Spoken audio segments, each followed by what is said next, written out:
Rights है वो copyright के राइट्स है। कोई आर्टिस्टिक चीज होगी तो वो उसके कॉपीराइट के राइट्स होंगे, और जब वो इस्तेमाल होगा एज ए ट्रेडमार्क तो वो ट्रेडमार्क के राइट्स होंगे। सर इसका मतलब ये है कि वाल्स का उसके प्रोड्यूसर, ये वाल्स वालों का, ये जो म्यूजिक के प्रोड्यूसर के साथ कोई ना कोई एग्रीमेंट हुआ होगा। एब्सोल्युटली, ये हर इंस्टेंस में होता है कि ये अब तो बहुत से हो सकते हैं अरेंजमेंट्स। एक तो अरेंजमेंट ये हो सकता है कि वॉल्स ने हायर किया कोई प्रोड्यूसर और उसको कहा कि हमारे लिए ये सॉन्ग बनाओ, और उसने उनको ये सॉन्ग बनाया और एग्रीमेंट हुआ कि ये जो सॉन्ग बनेगा इसके जो कंपोजिशन राइट्स हैं वो वॉल्स के होंगे। या वॉल्स को कोई ऐसा साउंड पसंद आ गया और वॉल्स ने उस कंपोजर से कहा कि आप ये जो सॉन्ग है ये हमें बेच दें, ये हम एज ए ट्रेडमार्क यूज करना चाहते हैं। ये भी पॉसिबल है। और बिल्कुल इसी तरह लोगोस का भी होता है। हर लोगो जो है वो कंपनी के अंदर कॉपी बनाए, और वो इतना आर्टिस्ट भी हो, वो बिजनेस कंसर्न में इतने आर्टिस्टिक कैपेबिलिटीज भी हो कि वो लोगो बना ले। वो किसी डिजाइनर को हायर करते हैं, उस डिजाइनर को पैसे देते हैं, और उस डिजाइनर से उसका जो कॉपीराइट है वो खरीद लेते हैं, और वो खरीदने के बाद उसको एज ट्रेडमार्क यूज करते हैं। तो जनाब अब हम आगे चलते हैं। अच्छा, इसमें एक ये लास्ट बुलेट है जो कहता है कि ट्रेडमार्क और सर्विस मार्क। तो ट्रेडमार्क और सर्विस मार्क में कोई फर्क नहीं है। सिर्फ ये है कि अगर कोई लोगो या कोई साइन गुड्स को डिस्टिंग्विश कर रहा है, और आपको मैं जब बताता चलूं कि गुड्स और सर्विसेज में क्या फर्क होता है। गुड्स जो है वो फिजिकल चीजें होती हैं। फॉर एग्जांपल, आप जब किसी दुकान में जाते हैं तो आप गुड्स खरीद के लाते हैं। फॉर एग्जांपल, आप बाटा स्टोर में गए हैं तो आप जूते खरीद के लाए हैं, वो गुड्स हैं। आप सब्जी की दुकान में गए हैं, आप कोई सब्जी खरीद के लाए हैं, गोश्त खरीद के लाए हैं, वो गुड्स है। लेकिन जो सर्विसेज हैं, आप किसी डॉक्टर के पास गए हैं और आपने डॉक्टर को फी पे की है, तो आप वापस निकले तो आपके हाथ में कोई थैला नहीं था, आप कोई गुड्स लेके नहीं आए, आपने सिर्फ डॉक्टर की सर्विसेज ली है। आपने जब वकील, माशाल्लाह आप लोग सब लोग वकालत करते हैं, तो जब आपको कोई आके फी देता है तो आपके दफ्तर से जब बाहर जाता है तो उसके बाद में कोई थैला नहीं होता किसी चीज का, वो आपकी सर्विसेज लेके जाता है। सो ये जब हम ट्रेड करते हैं तो या गुड्स में होती है या सर्विसेज में। तो अब ये जो स्लाइड है, ये लास्ट बुलेट इसका बता रहा है कि ट्रेडमार्क जो है वो ऐसा मार्क है जो गुड्स को रिप्रेजेंट करता है, और सर्विस मार्क जो है वो ऐसा मार्क है जो कि सर्विसेज को रिप्रेजेंट करता है। फॉर एग्जांपल, जिस तरह मैंने बताया कि बाटा, सर्विस और इस तरह के जो मार्क्स हैं वो सब ट्रेडमार्क्स हैं। और कोई भी माशाल्लाह आप लोग जब प्रैक्टिस करते हैं और एक ट्रेडमार्क आपका होता है, वो सर्विस मार्क होगा क्योंकि आप लोगों को सर्विसेज दे रहे हैं। फॉर एग्जांपल, टीसीएस लोगों को सर्विसेज दे रहा है, सीआईए लोगों को सर्विसेज दे रहा है, 1122 लोगों को सर्विसेज दे रहा है। जो नाइकी है वो लोगों को वो स्पोर्ट्स शूज दे रहा है, फिजिकल चीज दे रहा है, तो वो ट्रेड मार्क है, वो सर्विस मार्क नहीं है। वॉल्स जो है लोगों को फिजिकल आइसक्रीम दे रहा है, तो वॉल्स जो है वो ट्रेड मार्क है, वो सर्विस मार्क नहीं है। अच्छा जी, अब यहाँ पे हम आए हैं कि ट्रेडमार्क्स की रजिस्ट्रेशन जो है उसमें क्या होता है। तो ट्रेडमार्क्स की रजिस्ट्रेशन में सबसे पहले अप्लाई करते हैं, फिर हम उसको एग्जामिन करते हैं, हमारा ट्रेडमार्क रजिस्ट्री उसको एग्जामिन करती है कि ये जो आप किसी ने सर, एप्लीकेशन भरी है। जी जी बताइए। अस्सलाम वालेकुम। वालेकुम सलाम। सर, क्वेश्चन ये है कि ब्रांड्स के साथ कहीं पे आर लिखा होता है रजिस्ट्रेशन पे, किसी के साथ टी लिखा होता है और किसी के साथ सी लिखा होता है। तो ये किन सिनेरियोज में लिखते हैं, या उनकी मर्जी होती है कि वो आप कोई भी ये साइन अडॉप्ट कर सकते हैं? अच्छा जी, जनरली स्पीकिंग, आपको मैंने स्टार्ट में सेक्शन में बताया है कि कॉपीराइट क्या होता है। वो सी जो है वो कॉपीराइट के लिए होता है। तो जो जो आर है वो ट्रेडमार्क के लिए होता है, और वो आर इंडिकेट करता है कि ये ट्रेडमार्क हैज बीन रजिस्टर्ड। ये अभी एप्लीकेशन या प्रोसेसिंग की स्टेज पे नहीं है, ये रजिस्टर हो चुका है ट्रेडमार्क ऑफिस में। और कई लोग टीएम लिख देते हैं। टीएम का मतलब होता है जनरली स्पीकिंग कि ये ट्रेडमार्क उनका ट्रेडमार्क है, वो ट्रेडमार्क के तौर पे इसको यूज कर रहे हैं। और ये या रजिस्टर नहीं हुआ और अंडर प्रोसेस है, या अ, ये अभी तक ट्रेडमार्क उन्होंने अप्लाई नहीं किया। तो सी कॉपीराइट है, टीएम का मतलब है ट्रेडमार्क है जो कि ट्रेडमार्क नहीं है, और आर का मतलब है कि ट्रेडमार्क रजिस्टर्ड है। अच्छा जी, एक्सक्यूज मी सर। बताइए। सर मेरा एक इरेलीवेंट क्वेश्चन है कि सर सैनिटाइजर किस क्लास में फॉल करेगा अगर उससे रजिस्टर्ड करवाना? ये आपको हम बाद में बता देंगे, लेक्चर के बाद में वो क्लासिफिकेशन देख के मैं आपको बता दूंगा। अब आप मुझे ठीक हो। खान साहब से मेरा नंबर लेके मुझे कॉल कर लीजिए। अच्छा जी, sir I have one question. जी सर कोई बंदा अगर ट्रेडमार्क काफी पहले से यूज कर रहा है और जी as a registration of time वो उसकी पिछली लिमिट बता सकता है कि अगर 1 साल से मैं यूज कर रहा हूँ उसको? जी जी बिल्कुल। हमारा जो ट्रेडमार्क का फॉर्म है, बल्कि अब तो जी हसीबुल्ला खान साहब के साथ हम उनको अपडेट करते रहते हैं। अब हमारा ट्रेडमार्क की फाइलिंग जो है वो ऑनलाइन हो चुकी है। तो ऑनलाइन फॉर्म में भी हमारे यहाँ एक फील्ड है, आप जब अप्लाई करते हैं तो उसमें फील्ड होती है कि ट्रेडमार्क आप कब से यूज़ कर रहे हैं। ये बड़ी इंपॉर्टेंट चीज़ है ट्रेडमार्क की फाइलिंग के लिए। तो वहाँ आपने मेंशन करना होता है कि ये जी जी उसकी बाद में करवानी है, रजिस्ट्रेशन बाद में करवाना है तो वो टाइम पीरियड इंक्लूड हो जाएगा, उसमें लिखा जाएगा। जी जी बिल्कुल बिल्कुल। तो आपको जो राइट मिलता है ना ट्रेडमार्क का, वो आपको तभी से मिलता है जब से आप उसको इस्तेमाल कर रहे हैं। ये ऐसा ही है। ये बड़ी इंपॉर्टेंट चीज़ है, ये राइटली पॉइंटेड। अच्छा जी, अब मैं आपको बता रहा था कि एप्लीकेशन, ये आप देखिए, ये इसका मैं इस स्लाइड के बाद मैं आपसे एक क्वेश्चन भी करूंगा, और मैं रिक्वेस्ट करूंगा सब लोगों से कि वो इस स्लाइड पे आ जाएं। कि पहले एप्लीकेशन होती है, फिर एग्जामिनेशन होती है। एग्जामिनेशन का मतलब है कि ट्रेडमार्क रजिस्ट्री उसको एग्जामिन करेगी कि ये ट्रेडमार्क अपनी सारी चीज़ों में ठीक है या नहीं है, तो इसका लीगल कोई एस्पेक्ट तो नहीं है कि इसको नहीं दिया जा सकता। उसके बाद सर्च होती है, आप अपने डेटाबेस में देखते हैं कि ट्रेडमार्क किसी को दिया तो नहीं पहले। उसके बाद अगर वो ऐसी बात नहीं होती तो फिर उसको हम ट्रेडमार्क जर्नल में पब्लिश करते हैं पब्लिक के लिए। और अगर कोई बंदा अपोज करता है कि जी ये मेरा ट्रेडमार्क है, ये इसको ना दें, तो वो अपोजिशन स्टार्ट हो जाती है। अगर अपोजिशन ना हो तो फिर हम उसको ट्रेडमार्क सर्टिफिकेट दे देते हैं। अब ये आप दोबारा एक दफ़ा देख लीजिए कि एप्लीकेशन, एग्जामिनेशन, सर्च के बाद ट्रेडमार्क जर्नल में पब्लिकेशन। अगर पब्लिकेशन में कोई अपोजिशन आ गई तो अपोजिशन, वरना ट्रेडमार्क सर्टिफिकेट।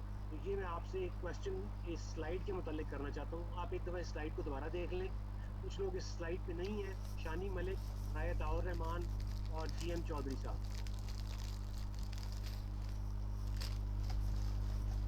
मुदस्सिर एजाज साहब भी स्लाइड पे नहीं है। ओके जी, मैं क्वेश्चन कर रहा हूँ। सर ये मेरे पास भी स्लाइड नहीं आ रही है, कैसे आएगी?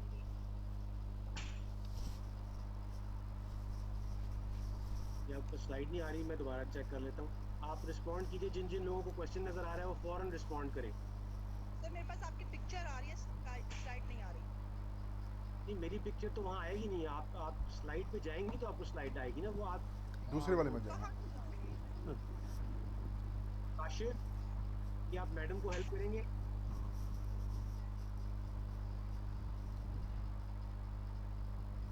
मैं नंबर बता दूं, मुझे कॉल कर ले, क्या करें?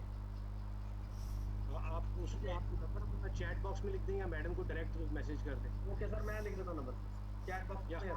खान साहब से पूछ लें। अब मैडम आप अपना नाम बताइएगा। सर मेरा नाम सोनिया, बाबरा सोनिया। सर मैं यहाँ पे आंसर लिख रही हूँ तो वो रीचेकिंग का दोबारा आ रहा है। लास्ट टाइम भी ऐसे ही आया है। आप रीचेकिंग अगर आप करना चाहती हैं तो आप रीचेक की रिक्वेस्ट कर दें। हाँ, अगर करना चाहें। ओके, मैंने लास्ट टाइम भी कर दी थी और अब दोबारा कर दी। कोई मसला नहीं, कोई मसला नहीं। ये सर स्लाइड मुझे भी नहीं नजर आ रही जिस पे क्वेश्चन है। ये आपको नजर नहीं आ रही? अभी आपको कौन सी स्लाइड नजर आ रही है? आप अभी जूम मुझे आपकी पिक्चर नजर आ रही है बस। नहीं, मेरी पिक्चर तो आपको जूम में नजर आएगी ना। इस स्लाइड के लिए आपको मैंने आपको लिंक भेजा था, उस पर जाना पड़ेगा। वापस उधर जाना। सर यहाँ पे स्लाइड सिंपल आ रही है, टेस्ट वाली जो वो स्लाइड नहीं आ रही। पेटेंट्स वगैरह जो है स्लाइड सिंपल वही शो होती है। नहीं, अभी आप सब लोगों को ट्रेडमार्क्स की स्लाइड नजर आ रही है जिसका पहला बुलेट रजिस्ट्रेशन है। बिल्कुल बिल्कुल। और सॉरी, कौन सा बात कर रहे हैं? अब ऐसा नहीं, आपने वो जो लिंक आपको दिया है बिल्कुल नजर आ रही है।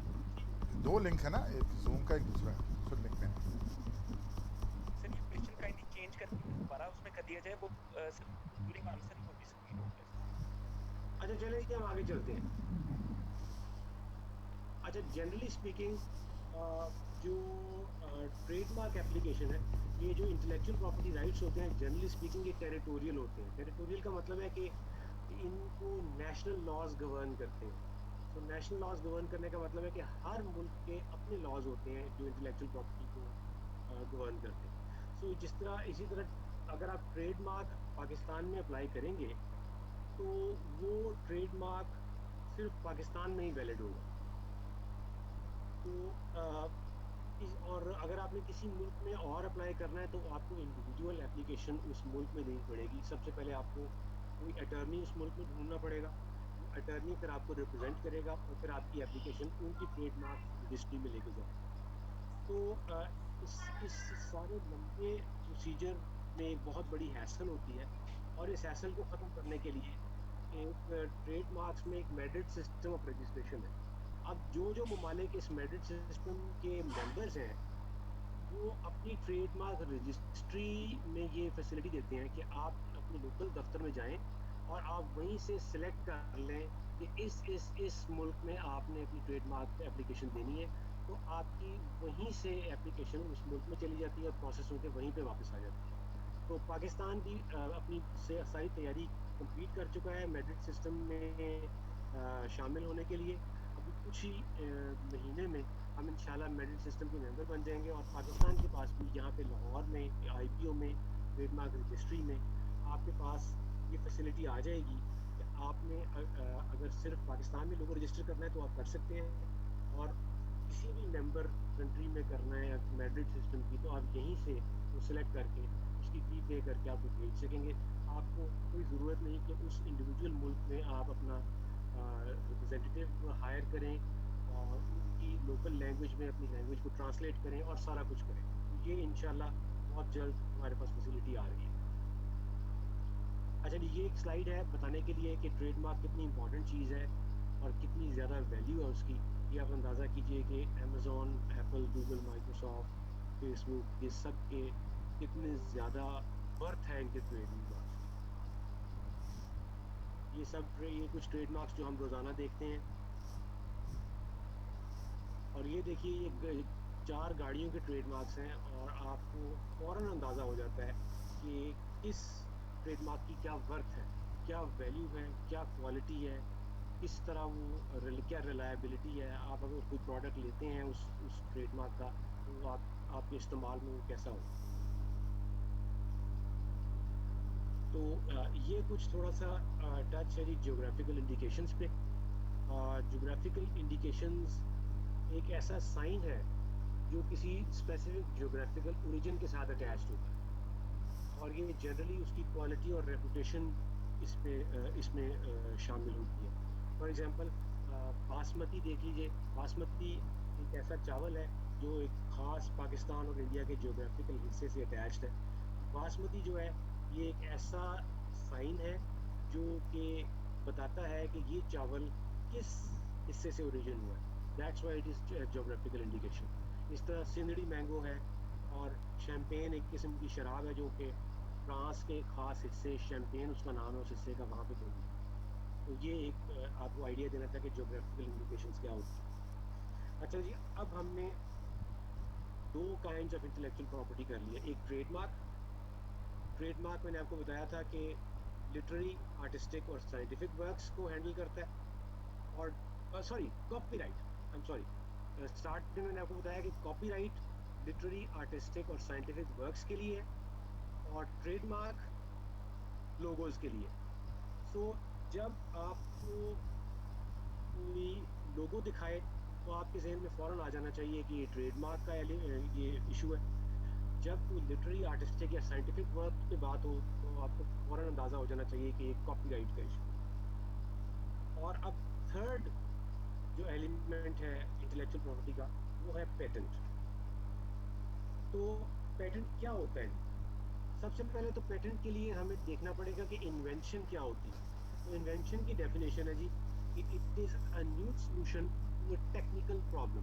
ये डेफिनेशन आपको क्लैरिटी के साथ पता होनी चाहिए कि invention is a new solution to a technical problem. ये इस स्लाइड पे आप लोग आ जाइए जी। अभी भी कुछ लोग इस जीएम चौधरी साहब और यूसुफ मिस अंबर, शानी मलिक साहब, आयत आ साहब और काशिफ साहब शायद, ये अभी इस स्लाइड पे नहीं है।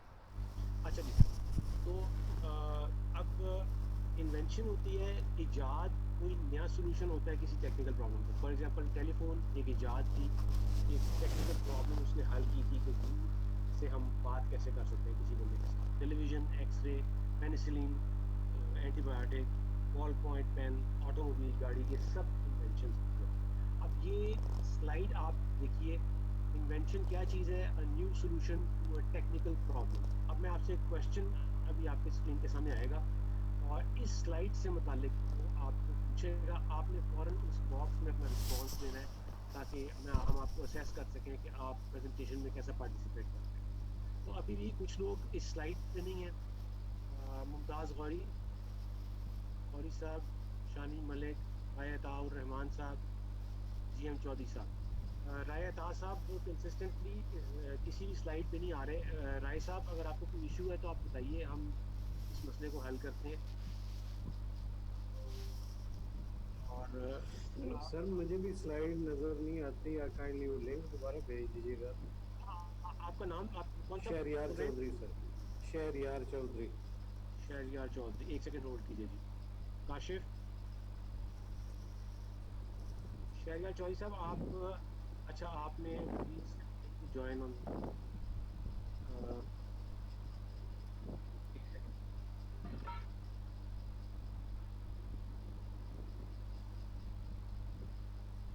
काशिफ, वो लिंक आप चैट में भेजें। शहरयार चौधरी साहब सर मेरे पास खुली हुई है। काशिफ,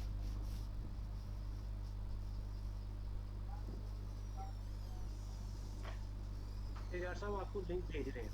जी ठीक, थैंक यू। अच्छा जी, अब जी काशिफ सर, ये हाफिज उमर इसरार साहब कह रहे हैं मेरा माइक खोल दे। असल में ये मेरा ख्याल है अपनी ऑडियो से कनेक्टेड ही नहीं है, इनको हमने म्यूट नहीं किया।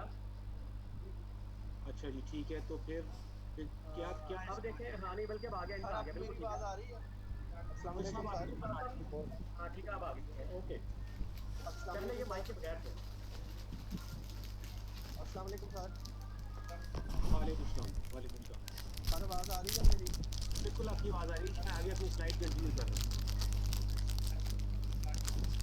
सर पिक्चर भी आ रही है, मुझे आवाज़ भी आ रही है, स्लाइड किधर है? अच्छा जी, ये हम अब इस स्लाइड पे आ गए हैं जी। दोबारा हाफिज साहब मुझे कॉल कर लें। अब जी हम पेटेंट की स्लाइड पे आ गए हैं। अब यहाँ पे मैं आपको क्वेश्चन देने लगा हूँ। आप पेटेंट की स्लाइड एक दफ़ा तसल्ली से देख लीजिए और ये क्वेश्चन का सिंपल आपने अपना रिस्पांस जहाँ पे वो फील्ड आएगी उसमें आपने लिख देना है। और इन्वेंशन क्या होती है? A new solution to a technical problem. और ये सारी इन्वेंशन की मिसालें हैं। ये जी मैं क्वेश्चन भेज रहा हूँ आपको।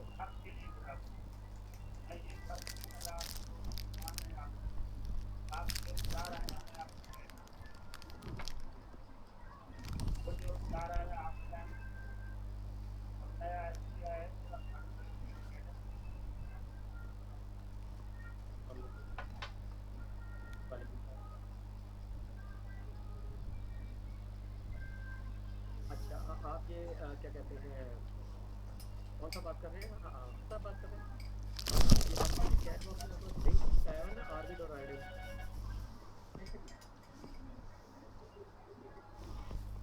अच्छा, म्यूट कर लें। म्यूट करना पड़ेगा, शोर कुछ आ रहा है बैकग्राउंड में, म्यूट करना पड़ेगा।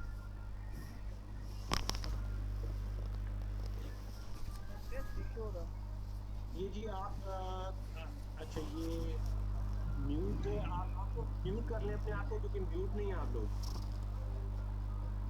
कुछ बैकग्राउंड पे म्यूट है, इसे एक म्यूट करना पड़ेगा सबको।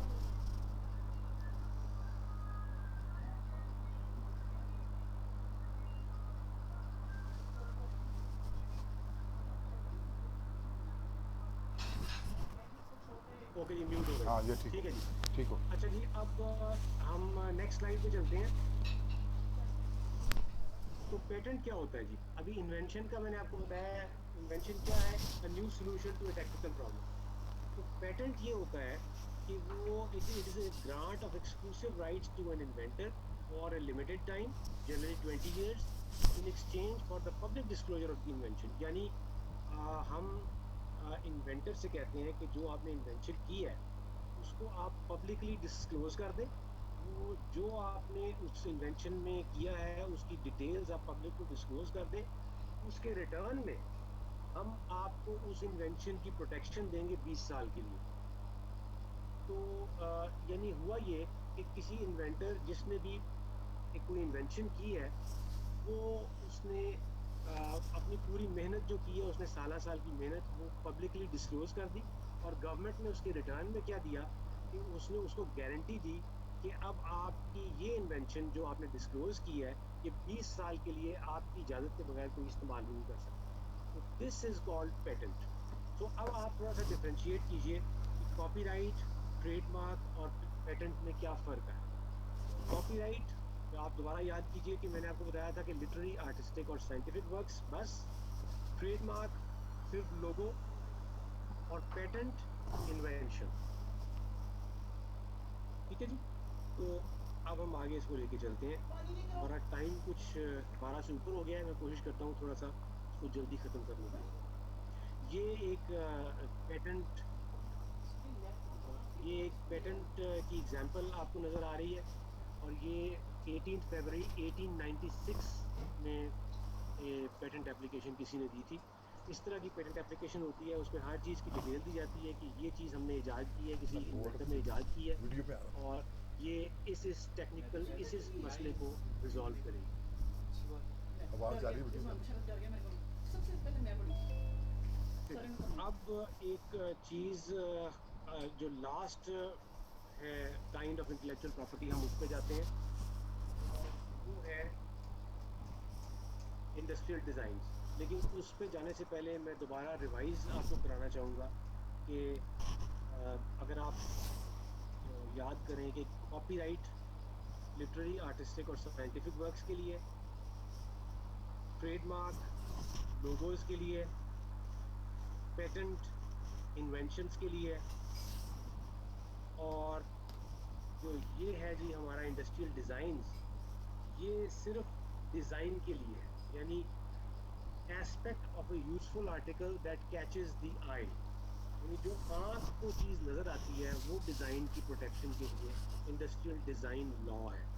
फॉर एग्जांपल घड़ियाँ, ज्वेलरी, फर्नीचर, मेडिकल इक्विपमेंट, यानी कोई भी इक्विपमेंट जब बनता है तो उसकी जो एक्सटर्नल अपीयरेंस होती है, जो उसका डिज़ाइन होता है, वो उसका इंडस्ट्रियल डिज़ाइन है और वो प्रोटेक्टेबल है। क्योंकि एयर कंडीशनर्स आप देखते हैं, उनके जो नए डिज़ाइन आते हैं वो प्रोटेक्टेड होते हैं, और क्योंकि वो ज़ाहिर है वो जो डिज़ाइन बनाते हैं वो उस पर मेहनत करते हैं, और वो राइटली उनको प्रोटेक्शन की ज़रूरत होती है, और ये लॉ फिर उनको उनके डिज़ाइन को प्रोटेक्शन देता है। मोबाइल फ़ोन्स, नए से नए मोबाइल फ़ोन्स आते हैं, उसका नया डिज़ाइन होता है मोबाइल फ़ोन का, तो इसलिए वो जो डिज़ाइन है वो प्रोटेक्टेबल होता है। गाड़ी आपने देखी होगी, वो कहते हैं जी 2020 का मॉडल आ गया है, अब इसकी शेप चेंज हो गई है। जो शेप चेंज होती है गाड़ी की, वो उसका इंडस्ट्रियल डिज़ाइन होता है, और वो इंडस्ट्रियल डिज़ाइन जो है वो प्रोटेक्टेबल है, और इस तरह वो जो जो डिज़ाइन एलिमेंट है वो उसकी प्रोटेक्शन इंडस्ट्रियल डिज़ाइन लॉ देता है। अब दोबारा हम थोड़ा सा इसको डिफ्रेंशिएट करेंगे कि ट्रेडमार्क क्या है, वो सिर्फ लोगोस। कॉपीराइट क्या है, literary, artistic and scientific works. Industrial design क्या है, सिर्फ डिज़ाइन, उसकी अपीयरेंस, कैसा वो आँख को नज़र आता है। और पेटेंट क्या है, इन्वेंशन। अब हम अब ये सर जी बताइए सर। ये इंडस्ट्रियल डिज़ाइन में कोई मतलब बिल्डिंग का भी आ जाएगा? मतलब अब जैसे ये कोई बिल्डिंग होती है हमारी हिस्टोरिक बिल्डिंग, वो कहीं हम और बना दें उसकी कॉपी वगैरह, तो ये कभी होता है कुछ? जनरली स्पीकिंग इसकी इंडस्ट्रियल डिज़ाइन जो है वो किसी प्रोडक्ट पे आता है। जो बिल्डिंग के डिज़ाइन है ना वो कॉपीराइट में जनरली प्रोटेक्ट होते हैं। जो हम रेप्लिका मेरे ख्याल में कहते हैं, उसको बना देते हैं।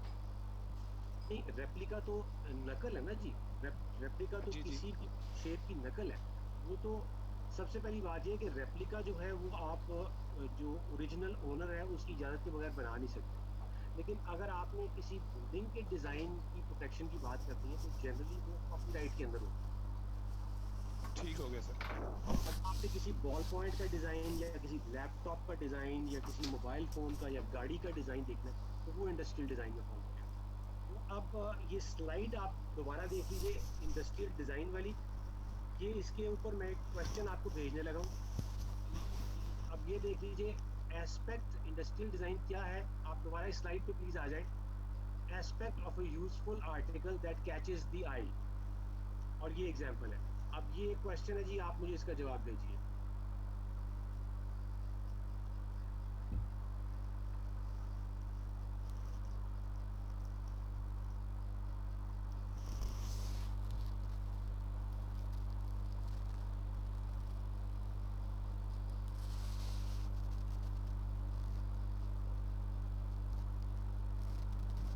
Very good, very good.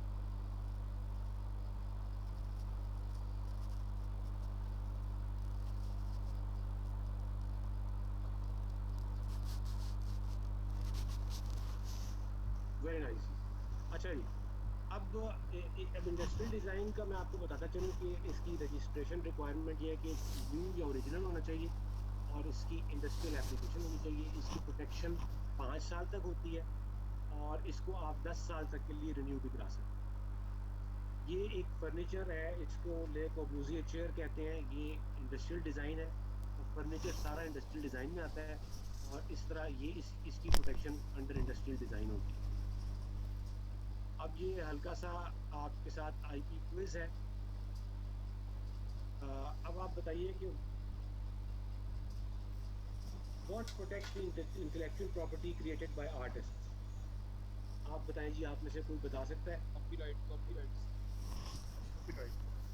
Copyright. अच्छा, कोई समझता है कॉपीराइट के अलावा कोई चीज़ हो सकती है तो बताएं।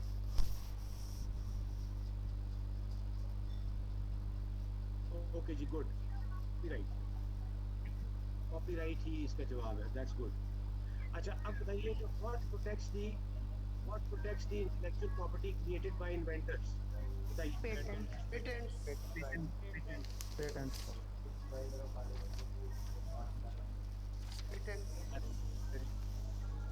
बिल्कुल ठीक है जी, patent.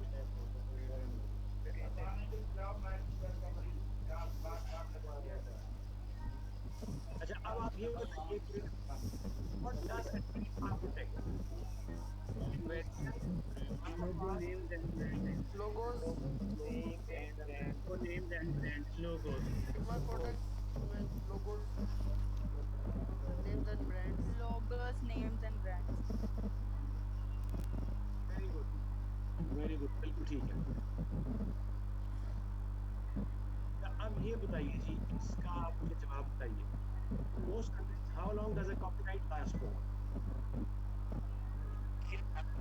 Copyright. Years. 50 years.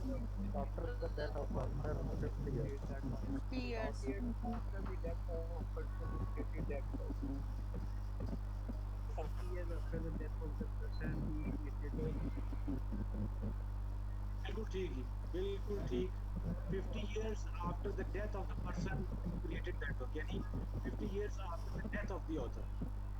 Perfect. अच्छा, अब आप ये बताइए कि कंपनी विशेष to ensure that no one else can use their logo, ये कौन सा टाइप ऑफ इंटेलेक्चुअल प्रॉपर्टी है? It's trademark. Industrial work. Industrial design. Trademark.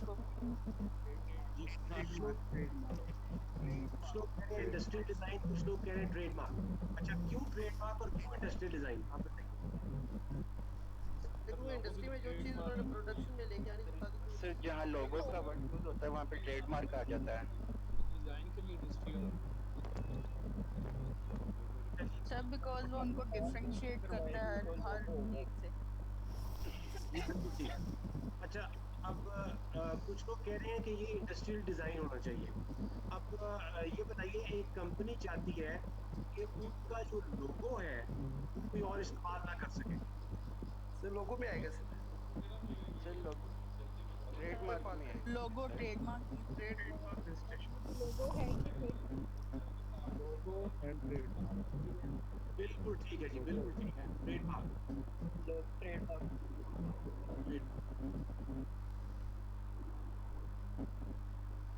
अच्छा जी, अब ये क्वेश्चन है, if you right an original story, what type of intellectual property gives you the right to decide who can make and sell copies of it? यानी कि पूछ रहा है कि अगर आपने एक स्टोरी लिखी है, कॉपीराइट कॉपीराइट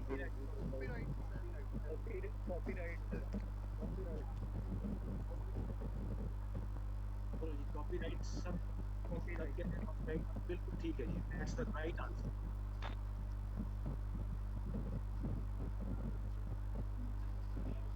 अच्छा, अब एक सिंगर है जो अपने राइट्स किसी और को देना चाहती है, तो ये कौन सा राइट? रिलेटेड राइट्स में आता होता है। रिलेटेड राइट्स होते हैं। कॉपीराइट में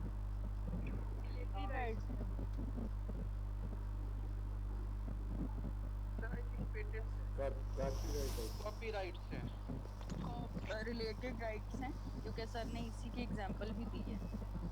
रिलेटेड राइट में आ जाएगा, पर रिलेटेड राइट अच्छा, जो लोग कॉपीराइट कह रहे हैं वो भी ठीक है, और जो लोग रिलेटेड राइट्स कह रहे हैं वो भी बिल्कुल ठीक है। क्योंकि रिलेटेड राइट्स वो कॉपीराइट्स होते हैं जिनको आर्टिस्ट और सिंगर्स पब्लिक तक पहुंचाते हैं।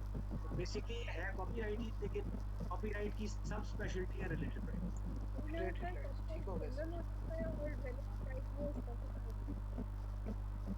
अच्छा जी, आप मुझे अब ये बताइए कि ये आप ध्यान से सुनिए, a new way to process milk so that there is no fat. Innovation sir क्या इन्वेंशन है एक तरह? इन्वेंशन तो है, लेकिन इंटेलेक्चुअल प्रॉपर्टी का कौन सा टूल है जो इसको करे? पेटेंट है सर।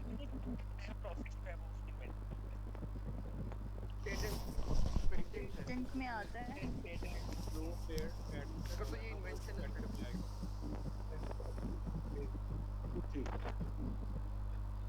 में आता है सर, बिल्कुल ठीक जी, very very right. Patent sir, बिल्कुल परफेक्टली राइट, परफेक्टली राइट।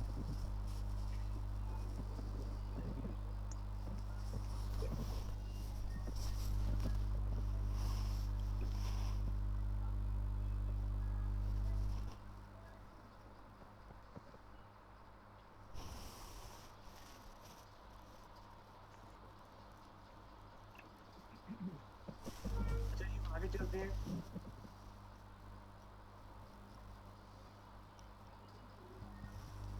आप लोग काफी उधर से हट गए हैं।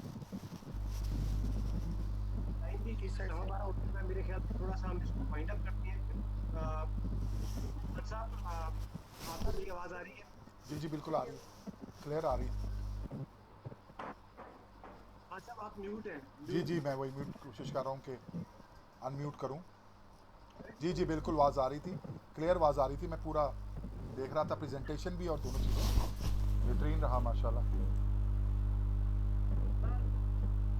किसी एक साथी का बैकग्राउंड में आवाज़ कर रहे हैं ताकि लोग स्लाइड देख सकें, फिर इससे अटेंशन डाइवर्ट होकर लोग फिर अपने ब्राउजर के विंडो से हट जाते हैं। मैं उनसे रिक्वेस्ट करना चाह रहा हूँ कि अवॉइड करें कि अपनी स्क्रीन मत शेयर करें। वो बीच में वही है ना, एक प्रॉब्लम हो रही है, किसी का एक का जो है ना बैकग्राउंड में बड़ा शोर है। जिस साथी के बैकग्राउंड में शोर है प्लीज़ ज़रा म्यूट करें। पहले हम म्यूट कर रहे थे, म्यूट कर लेते हैं जनाब, सब म्यूट हो गए। हाँ, किसी एक साथी का ना पीछे बैकग्राउंड में काफ़ी तो शोर था। खान साहब, एक सेकंड।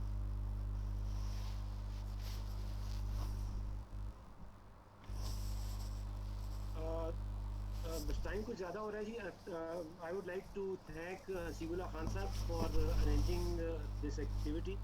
और मेरा ख्याल है कि ये एक्चुअली हम सब लोग आहिस्ता आहिस्ता इवॉल्व कर रहे हैं और सीख रहे हैं कि हमने ये फिज़िकल एक्टिविटीज़ से कैसे हट के ऑनलाइन एक्टिविटीज़ पे आना है। तो अभी वो वाली बात तो मुझे नहीं नज़र आती कि जो सब आप लोग मेरे सामने बैठे हों और हम क्वेश्चन आंसर्स कर रहे हों। लेकिन स्टिल काफ़ी चीज़ें हम कर लेते हैं और आई थिंक काफ़ी चीज़ें आज भी हमने अचीव की हैं। वो जो आपकी पार्टिसिपेशन के लिए कुछ क्वेश्चंस हमने दिए थे और पार्टिसिपेशन लेवल चेक किया था, वो भी हम अब बाद में इसको एनालाइज करेंगे और उसके मुताबिक इंशाल्लाह हम आप लोगों को पार्टिसिपेशन के सर्टिफिकेट्स देंगे। तो I would like to thank once again Naseeb साहब and all of the participants जिन्होंने टाइम निकाला और हमारे साथ शेयर किया इंटेलेक्चुअल प्रॉपर्टी की introduction. Thank you so much sir. आप अगर अगर आपके कुछ क्वेश्चंस हैं तो मैं ले सकता हूँ। मेरे ख्याल में 4-5 मिनट हम क्वेश्चंस कर लेते हैं। हाँ साहब, क्या कहते हैं आप? बिल्कुल ठीक है, बिल्कुल। अगर आपके पास टाइम है तो हमेशा आपसे मोहब्बत ही मिली है, बहुत अच्छे तरीके से आपने माशाल्लाह हमें हौसला अफजाई की है। सर मेरा एक क्वेश्चन है। जी जी प्लीज़। अपना नाम बताएं पहले। जी नाम बताइए। सर मेरा ये क्वेश्चन है कि मुजम्मिल साहब शायद। जी अपना नाम बताएं सवाल करने से पहले। सर मेरा ये क्वेश्चन है कि अगर एक आदमी जी जी जी सर, मैं ये पूछना चाह रहा हूँ। जी आप मुजम्मिल साहब बोल रहे हैं? जी सर, मैं मुजम्मिल बात कर रहा हूँ। बताइए। तो सर मेरा ये क्वेश्चन है कि जहाँ पर आपने एप्लीकेशन के बाद सर्च वाला जो आपने बताया था कि सर्च हम करते हैं, एग्जामिनेशन के बाद सर्च करते हैं, तो क्या कोई आदमी जो रजिस्टर्ड होना चाह रहा है ट्रेडमार्क में, वो क्या पहले सर्च कर सकता है एप्लीकेशन से पहले कि आया कि इसना? जी सर, ये मेरा क्वेश्चन। ये आपका क्वेश्चन बड़ा इंपॉर्टेंट है और हम रेकमेंड करते हैं कि आप अगर एप्लीकेशन दे रहे हैं तो उससे पहले आप सर्च करें। अब सर्च हमारे पास ट्रेडमार्क में 2 किस्म की होती है। एक सर्च वो है जिसको हम पर्सनल सर्च कहते हैं, उसमें आप फिजिकली हमारे ऑफिस में आते हैं और हम आपको अपने ऑफिस का एक टर्मिनल देते हैं 15 मिनट के लिए और उसकी फी लेते हैं। तो 15 मिनट में आप जो ट्रेडमार्क चाहें आप सर्च कर सकते हैं 15 मिनट के अंदर अंदर। लेकिन उसमें हम आपको कोई डॉक्यूमेंट नहीं देते जो आप बाद में इस्तेमाल कर सकें या रिकॉर्ड में रख सकें कि इस डेट पे आपने सर्च की थी और ये आप सर्च रिजल्ट्स आए।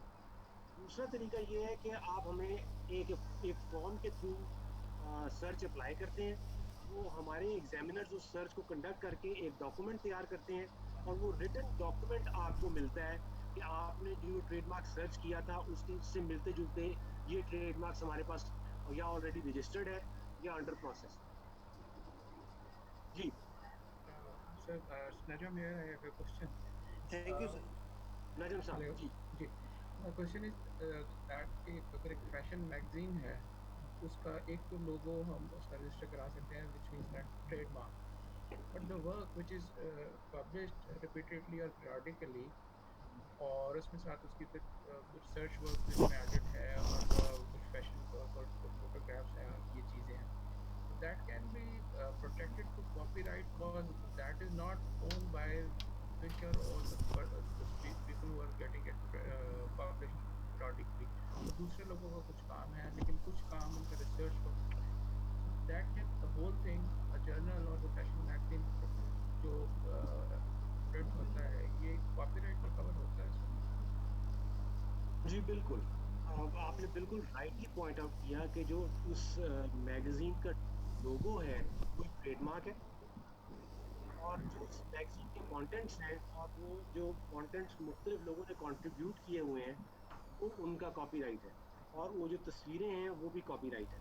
अब ये एक बिल्कुल डिफरेंट एस्पेक्ट है कि वो कॉपीराइट उस मैगजीन लोगों से, उन ऑथर से, आर्टिकल्स के ऑथर से या तस्वीरों के फोटोग्राफर से वो लिए हैं कि कंसिडरेशन के एवज या नहीं लिए, वो एक डिफरेंट एस्पेक्ट है।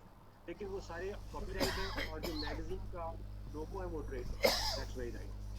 जी क्वेश्चन। हेलो आपका नाम? सर, अन्वेषा। हेलो जी जी जी बताइए। आपको आवाज़ आ रही है? सर मेरा क्वेश्चन ये है कि हम लोग जो हेलो सर जी आपको जी आप आवाज़ आ रही बताइए। है? जी आपकी सर, आवाज़ आ रही मैंने है। ये पूछना था कि हम लोग TM55 जो सबमिट कराते हैं जब सर्च के लिए ना, पहले एप्लीकेशन की सबमिशन से पहले, तो वो मैनुअल और ऑनलाइन दोनों में ही हम TM55 सर्च के लिए पहले सबमिट कराएंगे? मैं आपका क्वेश्चन शायद सही तरह समझा नहीं। आप पूछ रही हैं कि TM55, अच्छा TM55 सबकी नॉलेज के लिए मैं बता दूं कि TM55 वो सर्च है जो सेकंड टाइप मैंने बताई थी, जिसमें आप हमारे ऑफिस को अप्लाई करते हैं कि हमें कि आपको एक डॉक्यूमेंट दिया जाए ये ट्रेडमार्क सर्च करके। तो हम वो सर्च करके आपको एक डॉक्यूमेंट भेजते हैं कि इससे मिलते जुलते ये ट्रेडमार्क्स आया या रजिस्टर्ड है हमारे साथ या अंडर प्रोसेस है। तो अब आपका क्वेश्चन क्या है? सर क्वेश्चन ये है कि जब हम ऑनलाइन रजिस्ट्रेशन कराते हैं उसमें भी सेम फॉर्म जो है हम सबमिट कराते हैं जो हम मैनुअल में कराते हैं। जी जी हाँ, बिल्कुल बिल्कुल। वो सेम फॉर्म तो नहीं होता, जाहिर है मैनुअल में आप कागज़ के फॉर्म पे लिख के हमारे काउंटर पे जमा कराते हैं, और वही चीज़ें, वही इंफॉर्मेशन आप ऑनलाइन में अपने सिस्टम से ऑनलाइन इंटरनेट पे एक्सेस करके वही इंफॉर्मेशन आप हमें उससे इंटरनेट से दे देते सर इसकी कोई फी होती है सर्च के लिए? हैं। सर्च की फ़ी होती है जी, TM55 है, उसकी फ़ी 1000 रुपये है, और जो आप खुद आके पर्सनल सर्च करते हैं 15 मिनट के लिए उसकी फ़ीस 600 रुपये। So Najib, there's one more clarity needed. जी नजम अभी साहब, हमें जिस साइट्स पे हमें रिस्पॉन्ड करें पर्सनली नजम साहब एक सेकंड होल्ड कीजिए, मैं नॉइज़ की वजह से म्यूट कर रहा हूँ सबको, और आप अपने आप जी जी जी नजम साहब आप अनम्यूट कर लीजिए जी। जी all right. My question was that we have just replied उसमें कुछ स्पेलिंग्स के डिफरेंस की वजह से मेरा ख्याल है वो हमें उसके तो वो कंसीडर किया जाएगा क्योंकि we were not aware that it should be exactly in the same spellings and the same font and all everything. So हमारा हम सब ने मेरा ख्याल है थोड़ा सा डिफरेंटली इस पर रिस्पॉन्ड से किया है, जैसे एक्सक्लूड्स और एक्सक्लूडिंग, ये क्या ये इस स्लाइड में और जो डाइलेंट ऐप है इसमें ये इसी से असेसमेंट होगी या डिफरेंटली इसको असेस किया जाना पड़ेगा कि आंसर ठीक है बट स्पेलिंग मिस्टेक समवेयर। अच्छा नहीं sir, that's not very important. Basically हम आपको असेस, बेसिकली हमारी जो असेसमेंट है ना, ये जो आपने डायल्ड इन के थ्रू आज प्रेजेंटेशन की है, ये अल्टीमेटली ये थिंग ऑफ द फ्यूचर है। ये सिर्फ हमने इससे आपकी पार्टिसिपेशन लेवल असेस करना है। हमने हरगिज आपको रैंकिंग नहीं देनी कि ये बंदा जो है इसके जवाब ठीक थे या ये ठीक था या ये ठीक था, वो बिल्कुल ऐसी कोई बात नहीं है। हमने खान साहब को बताना है, हसीबुल्ला खान साहब को, कि जी आपके इतने जो पार्टिसिपेंट्स थे, इतने जो थे वो बहुत ज़्यादा अटेंटिव थे, उन्होंने बहुत अटेंशन के साथ ये लेक्चर सुना है, और इतने जो थे वो एक ख़ास लेवल ऑफ अटेंशन से भी नीचे थे, और हमारे ख्याल में वो पार्टिसिपेशन नहीं है। That's the only thing. Great question, thank जी खान साहब आप सर एक्सक्यूज जी मी अवैस साहब जी, अवैस साहब। सर ये जो कॉपीराइट में रजिस्ट्रेशन रिक्वायर्ड नहीं है, ये एक बाद में कोई इशू रेज नहीं कर देती लोगों के लिए? Good question, good question. Actually जी दुनिया में ना प्रॉबेबली 17 या 18 कंट्रीज हैं सिर्फ जो कॉपीराइट को रजिस्टर करते हैं। बाकी किसी कंट्री में कॉपीराइट की रजिस्ट्री है ही नहीं। पाकिस्तान में है, लेकिन most of the countries in the world copyright की रजिस्ट्री मेंटेन नहीं करते। वो ये कहते हैं कि जिस तरह आप बाकी प्रॉपर्टी ओन करते हैं, गाड़ी आप ओन करते हैं, प्लॉट आप ओन करते हैं, हर चीज़ करते हैं, उस तरह फॉर एग्जांपल मैंने ये कमीज़ मैंने ख़रीदी, मैंने ओन की, तो मुझे किसी जगह रजिस्ट्रेशन कराने की ज़रूरत नहीं पड़ी ये कमीज़ को इस्टेब्लिश करने के लिए कि मेरी ओनरशिप है। उसी तरह ये कहते हैं कि कॉपीराइट को भी अगर आपने किसी राइटर ने, किसी ऑथर ने अगर बना लिया है, किसी आर्टिस्ट ने, तो वो उसकी ओनरशिप हो गई है। लेकिन हम क्यों रेकमेंड करते हैं कि कॉपीराइट को आप रजिस्टर कराएं, ताकि अगर सब्सिक्वेंटली कोई प्रॉब्लम राइज होता है, कोई डिस्प्यूट पड़ती है, तो आपके पास ये एविडेंस होगा कि ये देखें, ये कॉपीराइट रजिस्ट्री के पास ये मैंने अप्लाई किया था और मुझे ये रजिस्ट्रेशन मिली। ठीक है सर, सवाल है इसी से रिलेटेड है कि जी बताइए। इसमें रजिस्ट्रेशन तो रिक्वायर्ड नहीं है, लेकिन जब हम ट्रेडमार्क या लोगो वगैरह इस तरह की चीज़ें कर लेते हैं तो उसके साथ फिर हम कॉपीराइट भी नहीं लिख सकते, क्योंकि इस क्रिएशन से ही ये प्रोटेक्टेड हो गया। अच्छा, वो टी लिखा होता है साथ, सी भी अगर लिख दे, सी लिख सकते हैं आप, लेकिन आप देखिए आपने वो रजिस्टर करा लिया। देखिए वो डिफरेंट लेवल्स है। एक आपने वर्क को क्रिएट कर ली और एट द इंस्टेंट क्रिएशन वो कॉपीराइट के हो चुके हैं। दूसरा लेवल ये है कि आप आए हमारे कॉपीराइट ऑफिस के पास और आपने हमें रिक्वेस्ट दी और हमने आपको रजिस्टर कर लिया और आपके पास रजिस्ट्रेशन सर्टिफिकेट आ गया, वो एक डिफरेंट लेवल है। तो ये दोनों चीज़ें फ़र्क है। और ये इट इज़ रिकमेंडेड कि आप हमसे रजिस्ट्रेशन करवाएं, रजिस्ट्रेशन सर्टिफिकेट दें। हालांकि कॉपीराइट ओनरशिप आपके पास उसी वक्त आ चुकी है जब वो वर्क क्रिएट हुआ। और क्वेश्चन सर इसमें एक तो सर ये गुजारिश करना चाहूँगा कि ये कि हम ऑलरेडी सिस्टम से अवेयर नहीं थे, तो 2 क्वेश्चंस में इस तरह से हुआ है कि हम उसको टाइप करते हुए और इवन एंटर करते हुए जो है वो बिल्कुल सेकंड सर इसमें मेरा क्वेश्चन है कि सपोज एक कंपनी किसी दूसरे मुल्क में यूरोप की किसी कंट्री में जो है वो रजिस्टर करवा लेती है अपने पेटेंट्स को, वो जो है वो अर्ली 2000 में रजिस्टर करवाया जो है वो पाकिस्तान के अंदर इसमें जो पेटेंट सर्टिफिकेट उसको मिला 19 में मिला। उससे पहले अगर पाकिस्तान में वही प्रोडक्ट करता है क्या वो पेटेंट्स की इंफ्रिंजमेंट होगी? क्योंकि 2000 की रजिस्ट्रेशन शायद साहब आपकी आवाज़ मुझे आपका क्वेश्चन समझ नहीं आ रहा क्योंकि आपकी आवाज़ ठीक नहीं आ रही। आप थोड़ा सा आवाज़ को एडजस्ट करके दोबारा बताइएगा क्वेश्चन। उसमें मेरा सर क्वेश्चन ये है, सर मेरी आवाज़ कुछ बेहतर हुई है? जी बेहतर, अब बेहतर हुई है। मेरा सर क्वेश्चन ये है कि जो है उसमें अगर उसमें कोई कंपनी जो है वो अपनी प्रोडक्ट के पेटेंट्स लेती है यूरोप के किसी मुल्क में अर्ली एक सेकंड ये अब वो कंपनी अपनी प्रोडक्ट की मिसाल देंगे आप मुझे? सर मेडिसिन की उसमें वो पेटेंट ले लेती है, मेडिसिन इन्वेंट करती है और उसकी जो है वो पेटेंट ले लिए गारमेंट 2002 में ले लिए। अब उसने पाकिस्तान के अंदर उसने जो पेटेंट सर्टिफिकेट लिया वो लिया 2019 में। क्या उससे पहले अगर कोई और वही प्रोडक्ट लॉन्च करता है तो क्या वो पेटेंट इंफ्रिंजमेंट होगी? जबकि 2019 से पहले उनके पास सर्टिफिकेट नहीं था, लेकिन 2002 में उनके पास पेटेंट सर्टिफिकेट उन्होंने यूरोप के किसी मुल्क में। अच्छा, मैं आपको बताता हूँ कि अगर किसी ने 2002 में पेटेंट ले लिया है तो दोबारा 2019 में उनको पेटेंट मिल ही नहीं सकता क्योंकि वो ऑलरेडी प्रायर आर्ट बन चुका है। सर आप कह रहे थे ना कि ये टेरिटोरियल राइट है कि उसमें पेटेंट में ऐसा है कि जब पेटेंट आपको देते हैं तो उसकी सर्च जो है वो इंटरनेशनल की जाती है, लेकिन राइट आपको टेरिटोरियल दिया जाता है। तो इसलिए एक्सक्यूज मी सर, मैं मुदस्सिर इजाज। सर मेरा क्वेश्चन है कि सर मेरे 2 केसेस हैं कराची के सर, वो उनका रिप्लाई वगैरह जमा नहीं करवाया, अबेंडेंट हो गए। अब मैं सर उनको ट्रांसफ़र करवाना चाहता हूँ लाहौर, वो ट्रांसफ़र कराऊँ या रीफाइलिंग करूँ उसकी सर? मेरे ख्याल में अगर आपके केसेस अबेंडन हो गए हैं तो उनको ट्रांसफ़र कराने की ज़रूरत नहीं है। वो आप रीफाइल लाहौर में कर सकते हैं और वो जो करेंगे नहीं, हाँ वो शायद ट्रांसफ़र भी नहीं करेंगे लेकिन आपको रीफाइल करने पड़े। ठीक हो गया सर। और सर अगर सर अगर एक ही सेम नेम हो डिफरेंट क्लासेस में फॉल करता हो तो सर फिर इसका क्या प्रोसीजर होगा? अब हर क्लास के लिए अलग एप्लीकेशन देंगे। ठीक हो गया सर। ठीक जी जनाब। कौन साहब? हाफिज साहब। हाफिज उमर साहब फरमाइए। सर जब ट्रेडमार्क की एप्लीकेशन फाइल करते हैं 1000 की जो पहले सर्च नेम के लिए है, अगर वो कोई बंदा नहीं फाइल करता डायरेक्ट 3000 पे करता और बाद में वो किसी के पास पहले ट्रेडमार्क है तो वो 3000 ज़ाया हो जाएगा सर? जी ज़ाया तो नहीं कह सकते, वो आपने प्रोसेसिंग फ़ी दे दी, वो प्रोसेस हो गया और वो ज़ाया नहीं हुआ।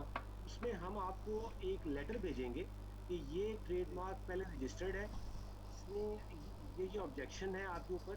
अब आप अपना ट्रेडमार्क को अगर इससे वो उस लेटर पे डिपेंड करता है कि उसमें आपको क्या हम जवाब देते हैं, उसके मुताबिक फिर आपको अपना ट्रेडमार्क या थोड़ा सा चेंज करना पड़ेगा या वो आपकी ट्रेडमार्क एप्लीकेशन रिफ्यूज़ हो गई। तो सर बेहतर ये है कि 1000 पहले हम पे करके वो सर्च करवा लें नेम जी बहुत बेहतर है 1000 पहले पे करके या सर्च करवा लें, या आप 600 पे करके आप एक ट्रेडमार्क की बजाय आप 10 ट्रेडमार्क्स की सर्च हमारे ऑफिस में आके कर सकते हैं। आजकल तो वो कोविड की वजह से हमने वो अभी डिसकंटिन्यू किया हुआ है, लेकिन जैसे ही ऑफिस की नॉर्मल एक्टिविटीज़ रिज्यूम होगी तो आप यहाँ बैठ के हम आपको सिस्टम के सामने बिठा देंगे 15 मिनट के लिए, तो आप अनलिमिटेड ट्रेडमार्क की सर्च कर सकते हैं। ठीक हो गया सर। जी और जी सर ये ट्रेडमार्क का जो अभी लॉगिन लॉयर्स के लिए दिया आपने, इसमें आईडी बनाई है तो उसमें जो कॉपीराइट और पेटेंट वगैरह वो कब तक फॉल करते हैं? वो हम कोशिश कर रहे हैं कि ऑनलाइन फाइलिंग कॉपीराइट की और पेटेंट्स की जल्दी स्टार्ट कर दें। हमारी टीम आईटी की इस कोलैबोरेशन कर रही है, जो आईटी की टीम, पंजाब आईटी की टीम हमारे साथ काम कर रही है। आई थिंक कुछ अरसे में हम वो भी ऐड कर लें। सर मैं एक चीज़ पूछना चाहूँगा कि कुछ अरसे के लिए ऑनलाइन सर्चिंग ऑन हुई थी, तो कुछ अरसे चली गई आफ्टर उसके बाद से फिर दोबारा वो ऑफ हो गई। तो क्या फ्यूचर में ऐसे कोई प्लान है कि दोबारा वो ऑनलाइन सर्चिंग ऑन हो जाए? क्योंकि अभी ट्रैवल करना भी हमारे लिए बहुत मसला होता है, और अगर सर्च अप्लाई करते हैं तो वो तकरीबन रिप्लाई 10 से 15 दिन लग जाते हैं। वो मेरा टाइम हमारा बड़ा कंज्यूम हो जाता है, क्योंकि मैं हूँ मुल्तान से मुमताज़ है। जी मुमताज़ साहब, ये बिल्कुल आपने सही कहा है। हमारी आईटी टीम वो इस वक्त ये काम कर रही है, और हमारी कोशिश ये है, एक तो ये आप जो सर्च TM55 की बात कर रहे हैं उसमें कुछ टाइम लग जाता है। हम कोशिश कर रहे हैं कि ये टाइम भी कम कर दें, और हम ये भी कोशिश कर रहे हैं कि आप ऑनलाइन सर्च कर लें वो 600 रुपीज़ पेमेंट करके 15 मिनट्स के लिए। तो वो हमारी आईटी टीम इस पे एक्सप्लोर कर रही है, और जल्द ही हम इंशाल्लाह ये फैसिलिटी अवेलेबल कर दें। जी हसीबुल्लाह खान साहब, बहुत बहुत शुक्रिया। मेरा ख्याल है कि टाइम ज़्यादा हो गया, जुम्मा भी करीब आ गया। बिल्कुल तो आप क्या कहते हैं? भरपूर जवाब सवाल आए, जिससे पता लगता है कि दोस्तों की प्रॉपर इसमें इंटेंशन थी, और माशाल्लाह इससे अंदाज़ा हो रहा था कि क्वेश्चन भी बड़े वैलिड थे। तो आपका बहुत बहुत शुक्रिया सर, हमेशा आपने ऑनर दिया, और मेरे ख्याल में हम इंशाल्लाह नेक्स्ट भी इंशाल्लाह अरेंज करेंगे, आपको ज़हमत देते ज़रूर रहेंगे। जी, बहुत आप सब लोगों का बहुत बहुत शुक्रिया जी, और इंशाल्लाह मुलाकात दोबारा होती रहेगी। Thank you so much. Thank you sir. तमाम लोगों